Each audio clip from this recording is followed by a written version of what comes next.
Okay, so you dropped Trunk Music. That started to take off. You started to get a real like following behind that. And then later that year, you end up signing your second record deal with Interscope Records this time around. Yeah. Yeah. Now, what was different about the Interscope deal than the Columbia deal? Uh, well, there's a lot different from Interscope from a lot of different fucking record labels. You know, that wasn't my first stop. You know what I mean? Like I had been in the office with quite a few people, but it was I just at this point, man, I had been through so much that I didn't give a fuck anymore about who who anybody was or how much money they had. I was so broke and like I mean like broken. I was broken as an artist. And the power of that enter button to send Pop the Trunk to the world by myself and to get it going on our own and shoot a $5,000 music video and you know what I mean all the power that we had, like I stopped caring about being a part of a system.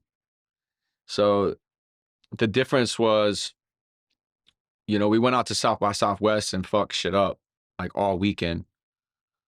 And Todd Parker, um, uh, who was working with Geffen and Jimmy as an A&R, was just following me around every single show.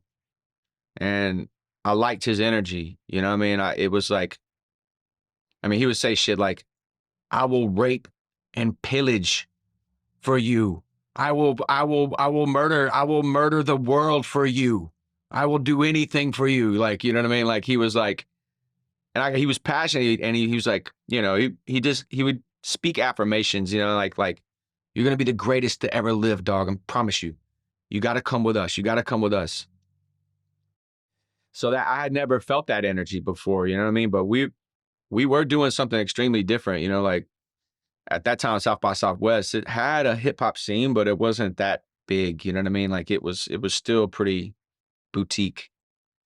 And we were fucking raging, mosh pits, stage diving, and like just and you know, that hadn't been done at that point in hip hop. Like that image, like that mullet mohawk, fucking shirt off, sweating, raging, like it's like a punk rock show. So all that swell of energy and all those stories that combined into this like artist, you know, like a truthfully like just broken and raging. And so I didn't give a fuck anymore.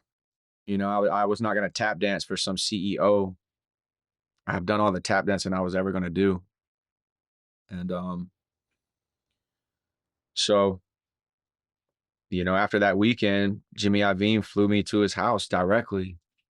I went from the airport to his house and sat in his living room.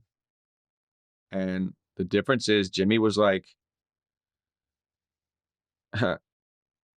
it was Todd Parker and Luke Wood. Luke Wood was running Geffen and they're sitting and Jimmy sitting next to me, Bear and KP, J Dot.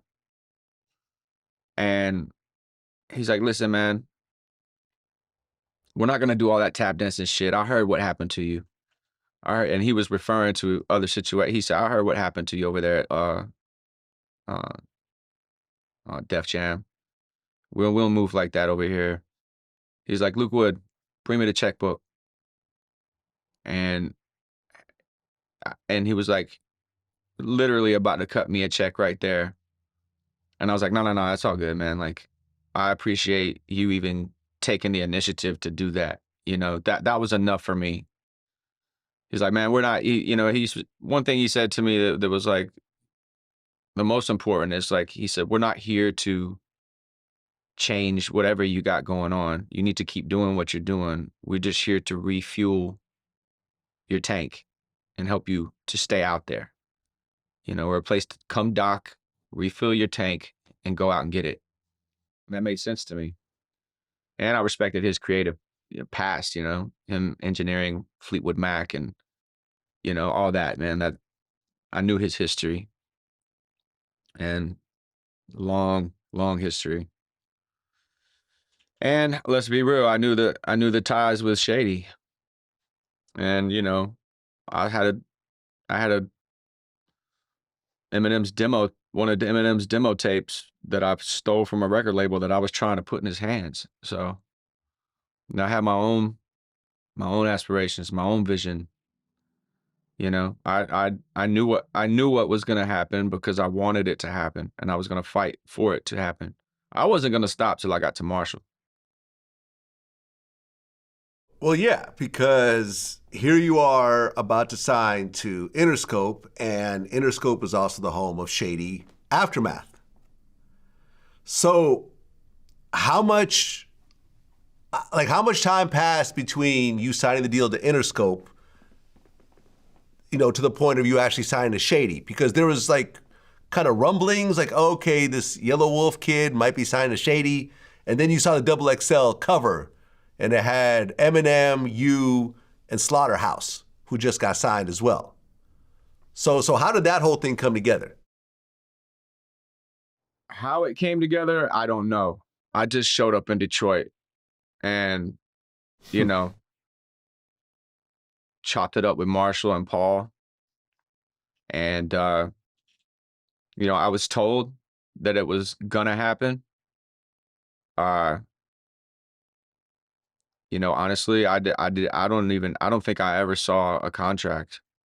I think that deal was done between Interscope and Shady as partners. I just agreed to it, you know, and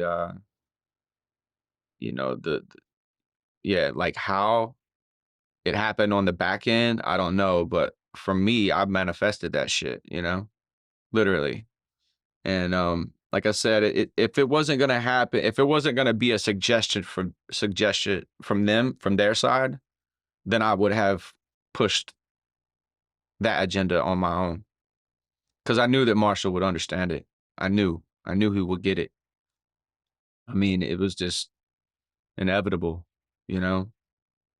It's like it's perfect.